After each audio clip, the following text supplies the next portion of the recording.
Topik 5. Unjuran penduduk. Dalam topik 5 terdapat 5 model untuk mengira unjuran penduduk. Untuk kali ini adalah mengenai kaedah hayat kohort ataupun cohort survival method. Kaedah hayat kohort ataupun cohort survival method, ia merupakan satu kaedah unjuran penduduk untuk bina lelaki dan wanita pada setiap kumpulan umur 5 tahun pada masa hadapan. Ia berguna untuk membuat unjuran penduduk mengikut umur dan jantina pada tempoh 5 tahun, 10 tahun ataupun lebih. Andaian bahawa komponen perubahan demografi iaitu kematian, kesuburan dan migrasi akan berkembang secara tetap selama tempoh unjuran. Formula kaedah hayat kohort ialah penduduk hidup campur dengan kelahiran campur dengan migrasi bersih. Unjuran jumlah keseluruhan penduduk sama ada lelaki dan perempuan mengikut kumpulan umur 5 tahun, juga jumlah orang yang hidup dan dijangkakan akan hidup hingga masa hadapan. Maka kaedah ini memerlukan data-data seperti berikut: A. Jumlah penduduk hidup, B. Jumlah kelahiran, C. Jumlah migrasi bersih. Dalam hendak menggunakan atau dalam hendak melaksanakan kaedah hayat kohort, terdapat sebanyak 5 jenis langkah. Langkah 1. Langkah 1 merupakan pengumpulan maklumat kelahiran dan kadar kesuburan. Langkah 2. Jumlah penduduk setiap kumpulan umur pada masa hadapan. Langkah 3. Jumlah kelahiran. Langkah 4. Jumlah migrasi bersih. Dan langkah 5. Unjuran penduduk untuk tahun unjuran. Dalam jadual di slide sebelah adalah merupakan satu jadual penuh menggunakan kaedah hayat kohort bagi pengiraan kepada unjuran penduduk perempuan untuk tahun 2005. Jumlah unjuran penduduk perempuan itu adalah diperolehi setelah hasil atau keputusan kepada kiraan penduduk hidup, kelahiran dan migrasi bersih dicari terlebih dahulu. Paparan yang anda lihat pada masa sekarang merupakan jadual yang digunakan dalam kaedah hayat kohort. Kaedah hayat kohort menggunakan jadual-jadual bagi mendapatkan unjuran penduduk. Contoh yang diberi di sini adalah pengiraan untuk mengira unjuran penduduk perempuan bagi tahun 2005, di mana ia diberi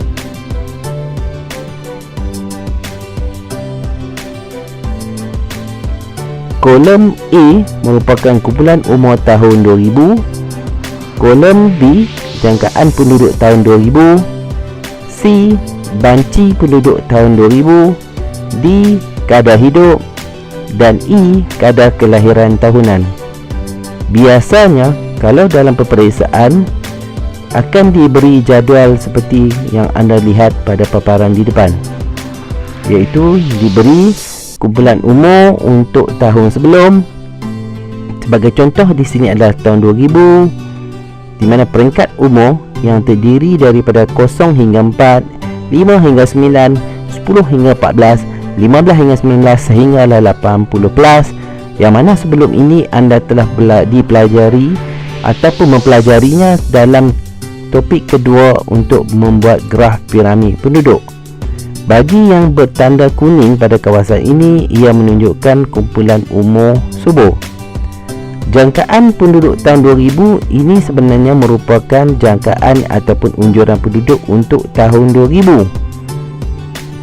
Banci penduduk tahun 2000 pula merupakan banci yang sebenar yang telah dijalankan pada tahun 2000 bagi tempat yang berkenaan. Kadar hidup merupakan kadar-kadar kelahiran yang dijangkakan bayi itu hidup, ataupun bagi peringkat yang berusia ataupun lebih tinggi jangkaan orang-orang itu hidup sehingga tamat hayatnya. Kadar kelahiran tahunan adalah untuk diberikan kepada peringkat kumpulan umur hidup perempuan. Dalam kaedah ini ataupun dalam yang ditunjukkan pada paparan ini adalah untuk mencari penduduk perempuan bagi tahun 2005. Proses pengiraan yang berikutnya adalah merupakan langkah-langkah peringkat 1, di mana kawasan yang bertanda dengan warna merah akan diceraikan, iaitu kawasan ataupun bahagian B akan dipisahkan dengan bahagian kolom B akan dipisahkan dengan bahagian A. Apa yang anda lihat di sekarang ini adalah pemisahan antara A dengan B dan diselitkan dengan B yang baru. B yang baru adalah merupakan kumpulan umur tahun 2005.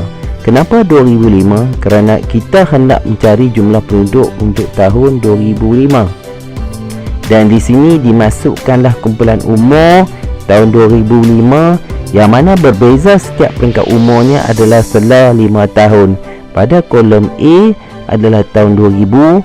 Maksudnya pada peringkat-peringkat ini, orang-orang ini atau bayi ini adalah baru lahir 0 hingga 4, 5 hingga 9 dan lagi 5 tahun yang berumur 0 hingga 4 telah meningkat pada peringkat umur 5 hingga 9 tahun. Bagi 5 hingga 9 tahun telah berumur 10 hingga 14 tahun.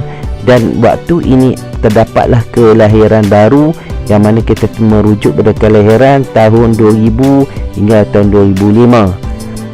Apa yang anda dapat lihat dan apa yang senang untuk difahami bahawa setiap peringkat-peringkat umur yang terletak pada kolom A ini akan meningkat sebanyak 5 tahun ataupun selang 5 tahun pada kolom B yang baru yang kita tambahkan. Contohnya yang senang, kalau 80 plus bermaksudnya akan jadi 85 plus. Yang 75 hingga 79 5 tahun akan berumur 80 hingga 84. Ini peringkat 1. Dan anda dapati bahawa label untuk kolom A, B, C telah berubah dengan digenjakkan dan dibuang.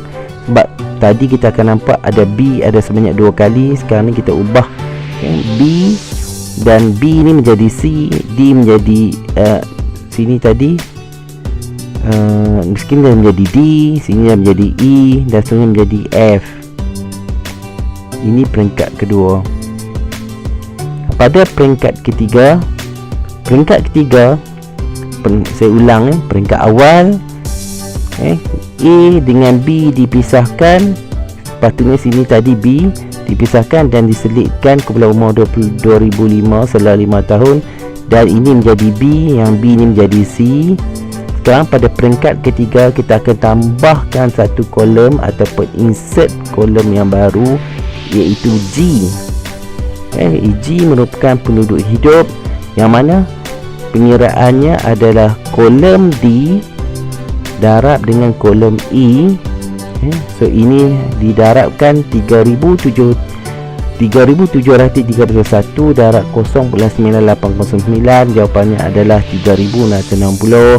Yang terakhir 827 darab dengan 0.5426. Jawapannya adalah 449. Ini untuk peringkat 3. Pada peringkat 4 ditambahkan lagi kolom yang baru, iaitu dikenali sebagai H. H merupakan jumlah migrasi bersih. Bagaimana mendapat H? Jawapannya adalah kolom D tolak dengan kolom C. D, banci penduduk tahun 2000 tolak dengan jangkaan penduduk. Jangkaan ni adalah unjuran pada tahun 2000. Ini banci yang sebenar. So banci yang sebenar ditolak dengan jangkaan, iaitu 3731 tolak 3191. Jawapannya 540. Dan setiap satu baris-baris ataupun lapisan peringkat umur ditolak antara D dengan C. Contohnya yang lain 827 tolak 602. Jawapannya 225. So selesailah pada peringkat 4. Pada peringkat 5 kita tambah lagi satu kolom yang baru, iaitu merupakan kolom I, iaitu kadar migrasi bersih. Kadar migrasi bersih ini jumlah bukan kadar. Kadar dalam bentuk peratusan Kadar menggaris bersih H bahagi dengan C. H ni jumlah menggarisi bersih bahagi dengan jangkaan penduduk, iaitu bila 540 bahagi dengan 3,191, maka jawapannya adalah 0.17. Dan berikutnya adalah 225 bahagi dengan 602, jawapannya 0.37. Dan peringkat yang terakhir dalam pengiraan hayat kohort iaitu peringkat 6, iaitu kolom J, yang mana kolom J adalah memberi jawapan unjuran penduduk tahun 2005, yang mana kita nak cari sekarang, iaitu tahun 2005 bagi penduduk perempuan. Unjuran penduduk tahun 2005 untuk kaum perempuan ini adalah G campur dengan H. G campur dengan H, iaitu 3660 campur dengan 540, jawapannya 420. 3800 campur dengan 1378, jawapannya 5179. Dan terakhir 449 campur dengan 225, jawapannya 274. Dan jumlah kaum perempuan pada tahun 2005 yang kita nak cari itu iaitu 54,290. Bagaimana dapat 54,210? Adalah melalui sum ataupun total ataupun jumlah setiap daripada peringkat umur 0 hingga 4 ini sehinggalah 85+. So unjuran penduduk tahun 2005 adalah mengikut peringkat umur kumpulan umur tahun 2005. Contoh yang lain saya boleh bagi tahu 0 hingga 4 kelahiran adalah 4,200 unjuran. Perkumpulan umur tahun 2005 juga umur 5 hingga 9 tahun adalah 5,179. Dan kalau umur 85 ke atas adalah 674. So demikianlah cara mengira unjuran penduduk perempuan tahun 2005 dengan menggunakan kaedah hayat kohort.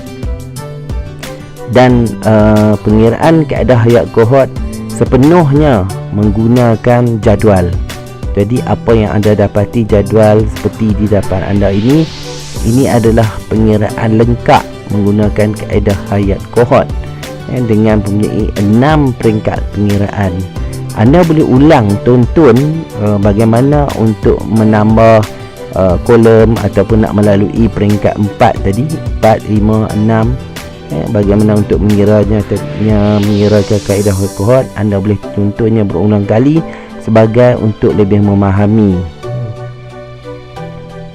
Ini menunjukkan lengkap jadual berkenaan, iaitu kalau paparan kita nampak di bahagian bawah ni menyatakan proses selesai, di mana proses selesai dengan merangkumi sebanyak 10 kolom.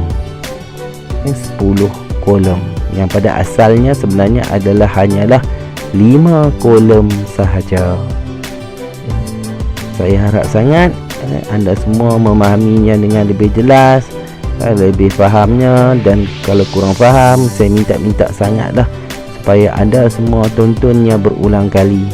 Maaf dengan kekurangan, kalau nampak kekurangan dari segi penjelasan sepanjang slide ini berjalan. Dan terima kasih. Selamat belajar.